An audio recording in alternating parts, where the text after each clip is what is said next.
मते भात भी बने आसीनी एमिति मु काहे कहली अपन माने वीडियो कंटिन्यू कहले नियाती जानि पेनी। नमस्कार संग माने एमिति किए कहले नमकीन जिंस गुडा कपड़ा रखिबा अलमारी रखिटा होछि मो पतिदेव को काम।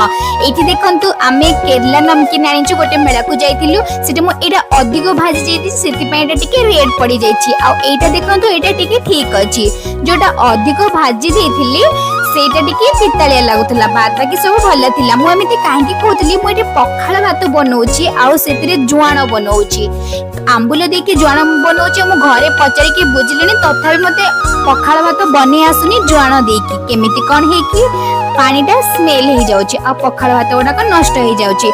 तो मु आउथरे आज चेष्टा करिछि आपण माने जति जानि छले ताले मते टिके सिखै देबे। घर पय किछि जिंस मगेबार थिला एटा किछि मगे देथिले जिंस सोइबा पूर्व किछि काम करिके तापरे सोइबा पय जाइथिली जेतु अगस्त 15 आसुछि सेति पय पतिदेवकर ऑफिस रे ट्राई कलर किछि पिंधि के जिया पय कहिथिले। ता पर दिनर वीडियो एटा सखाळर वीडियोटा तो एठी पतिदेव पिनछन्ती केमति लागुछि कमेंट रे कहबे। वीडियो भल लागले निहाती सब्सक्राइब करिवे। पुनी देखा हबो गोटे सुंदर वीडियो रे।